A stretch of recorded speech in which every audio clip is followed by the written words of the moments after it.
పొందాలని అత్యాశతో fake certificates కోసం Gopalapatnam MRO ఆఫీస్ను ఒక వివాహిత మహిళ ఆశ్రయించింది.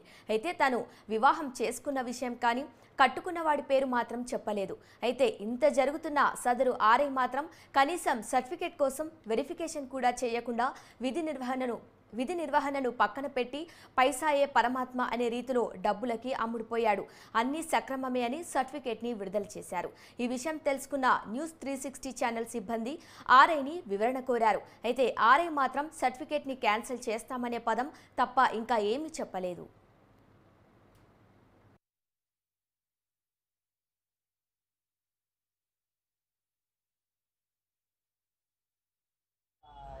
పేరు ఎవరైతే ఉన్న ఆ పేరుతో యాడ్ చేసి మేడం చెప్పేస్తాను వచ్చి యాక్షన్ తీసుకుంటాం. ఏం యాక్షన్ తీసుకుంటాం? సార్ ఇంకా డెసిషన్ తీసుకుంటాం. చేస్తాము.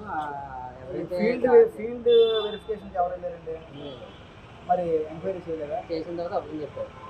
చేసిన తర్వాత అబద్ధం చెప్పారు. సాక్షులు కూడా నాకు అదే చెప్పారు. ఎవరు? సాక్షులు కూడా అదే చెప్పారు అంటున్నాను. సాక్షులు కూడా అదే చెప్పారు.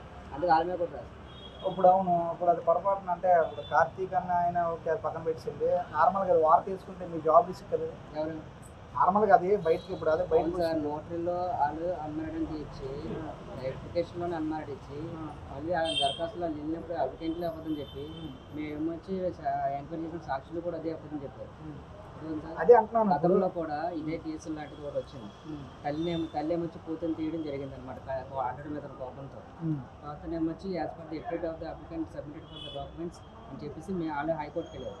హైకోర్టుకి వెళ్తే మేము జీపీకి అదే హ్యాండిల్ చేస్తే ఇలాగ అదే స్టేట్మెంట్ తీసుకొని ఏంటి ఏమైందని చెప్తే ఆల్రెడీ మీద కోపంతో కూతురు సైడ్ చేయడం జరిగింది అనమాట. సో ఈ పటేల్ గారికి నోటీస్ ఇవ్వడం జరిగింది.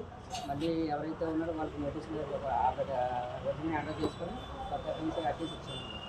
యాక్టివ్స్ ఇచ్చినప్పటికీ ఆ డాక్యుమెంట్స్ ఏవైతే ఉన్నాయో అన్ని కూడా మేము కోర్టులో హ్యాండిల్ చేసి డాక్యుమెంట్ హ్యాండిల్ చేయగానే అది కోర్టులో సబ్మిట్ చేస్తాము. అది ఏంటంటే పర్సనల్ వేరే కూడా చనిపోయిన కుటుంబ సభ్యులు కూడా రెండో భార్య ఉందా లేదా అదొకటి మెయిన్ పాయింట్. మళ్ళీ నేను వచ్చి వీళ్ళు తల్లి కూతురు కానీ లేదా పలానా కొడుకు కానీ ఇంకా ఎక్స్ట్రా ఎక్కువ ఇంకా ఎవరైనా ఉన్నారా యాడ్ చేయడం కానీ డిలీషన్ కానీ అలా